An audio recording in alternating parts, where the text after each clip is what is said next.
কোনোবাই অপমান কৰিলে উত্তৰ এনেকৈ দিব। নমস্কাৰ বন্ধু বান্ধৱীসকল, জীৱনত আমি সকলোৱে কেতিয়াবা নহয় কেতিয়াবা অপমানৰ সন্মুখীন হওঁ। কোনোবাই আমাৰ কামক তুচ্ছ জ্ঞান কৰে, কোনোবাই আমাৰ দৰিদ্ৰতা, চেহেৰা, শিক্ষা বা পৰিস্থিতিক লৈ কটু কথা কয়। সেই মুহূৰ্তত মনত খং উঠে, দুখ লাগে আৰু লগে লগে উত্তৰ দিবলৈ মন যায়।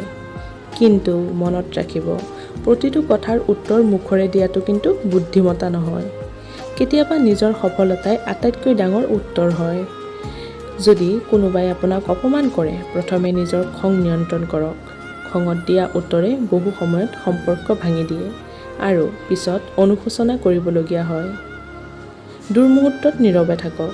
নীৰৱতা বহু সময়ত শতাধিক শব্দতকৈ শক্তিশালী হৈ পৰে। সেয়েহে নীৰৱে থাকিবলৈ শিকক। দ্বিতীয়তে হৈছে নিজকে সোধক, যিজনে অপমান কৰিছে তেওঁৰ কথাই সঁচাকৈয়ে আপোনাৰ মূল্য নিৰ্ধাৰণ কৰিব পাৰেনে? কেতিয়াও নহয়। আপোনাৰ মূল্য আপোনাৰ চৰিত্ৰ, পৰিশ্ৰম আৰু আচৰণে নিৰ্ধাৰণ কৰে, আনৰ কটু কথাই নহয়। তৃতীয়তে, শান্তভাৱে ক'ব পাৰে, আপোনাৰ মতামত আপোনাৰ ওচৰত, মই মোৰ আচৰণেৰে নিজৰ পৰিচয় দিম। এনেকুৱা উত্তৰে সন্মানো থাকে আৰু আত্মবিশ্বাসো প্ৰকাশ পায়। চতুৰ্থতে, সকলো যুদ্ধ জিকিব নালাগে, কিছুমান তৰ্ক এৰি দিয়াটোৱেই জয়। যিজনে ইচ্ছাকৃতভাৱে অপমান কৰে তেওঁ বহু সময়ত আপোনাৰ খং বিচাৰে। আপুনি যদি শান্ত থাকে তেনেহ'লে তেওঁ নিজৰ উদ্দেশ্যত সফল হ'ব নোৱাৰে। পঞ্চমতে, অপমানক শক্তিলৈ ৰূপান্তৰ কৰক। মানুহে যদি কয় তুমি নোৱাৰিবা, তেনেহ'লে তৰ্ক নকৰিবা। নিজৰ কামেৰে দেখুৱাই দিয়া যে তুমি কেনেকুৱা। সফলতা এনেকুৱা উত্তৰ যাৰ বিপৰীতে কোনো যুক্তিয়ে নাথাকে।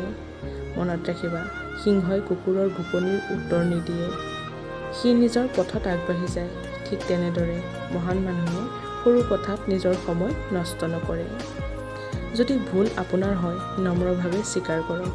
কিন্তু যদি কোনো কাৰণত ভুল নোহোৱাকৈ আপোনাক কোনোবাই অপমান কৰে তেনেহ'লে নিজৰ আত্মসন্মান অক্ষুণ্ণ ৰাখি সেই ঠাইৰ পৰা আঁতৰি আহক। সকলো কথাৰ উত্তৰ শব্দৰে দিব নালাগে।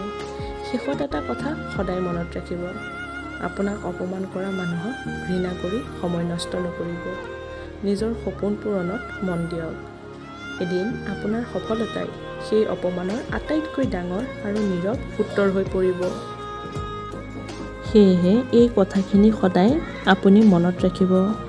যদি এই কথাবোৰ আপোনাৰ ভাল লাগিল তেনেহ'লে ভিডিঅ'টো লাইক কৰক, কমেণ্ট কৰক, আপোনাৰ মতামত লিখক আৰু এনেধৰণৰ আছামিজ মটিভেশ্যনেল ভিডিঅ' নিয়মিতভাৱে চাবলৈ হ'লে চেনেলটো ছাবস্ক্ৰাইব কৰিবলৈ নাপাহৰিব। ধন্যবাদ।